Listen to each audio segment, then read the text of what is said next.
আসসালামু আলাইকুম গাইস। আমি অনেক দিন যাবৎ চিন্তা করতেছি একটি ম্যাজিক চুলা তৈরি করব। আর ফাইনালি সেই চুলাটি আজকে আমি তৈরি করে ফেললাম এবং এটাতে ডিম ভাজি করলাম। আমার এই ম্যাজিক চুলার পিছনে যে সায়েন্সটা কাজ করে আপনাদেরকে তা ডিটেলসে বলতেছি। ফাইনালি এখানে যে চেম্বারটা দেখতে পাচ্ছেন, এই চেম্বারের ভিতরে তাপ উৎপাদনের কারণে বাতাস হালকা হয়ে উপরের দিকে উঠে যায়। যেহেতু চুলার ভিতর থেকে বাতাস বের হয়ে যায়, যার কারণে চুলার ভিতরে একটি ভ্যাকুয়ামের সৃষ্টি হয়। নিচে যে ছিদ্রটি দেখতে পাচ্ছেন, এই ছিদ্র দিয়ে অক্সিজেন প্রবেশ করার কারণে লাকড়িগুলা দ্রুত জ্বলে ওঠে এবং অনেক তাপ উৎপাদন করে, যার কারণে আমরা খুবই সাশ্রয়ী মূল্যে রান্নাবান্নার কাজ সেরে ফেলতে পারি। এইখানে যে চুলাটি দেখতে পাচ্ছেন, এই চুলাতে প্রচণ্ড রকমের হিট হয় এবং অনেক কম লাকড়ি দিয়ে প্রচুর রান্নাবান্না করা যায়।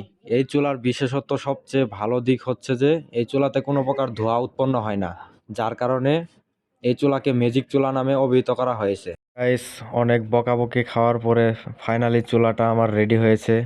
ইনশাআল্লাহ সাকসেস পেয়েছি, যার কারণে আপনারা একটা কমেন্ট করে জানিয়ে দিন চুলাটি কেমন হয়েছে। ধন্যবাদ সবাইকে। আসসালামু আলাইকুম।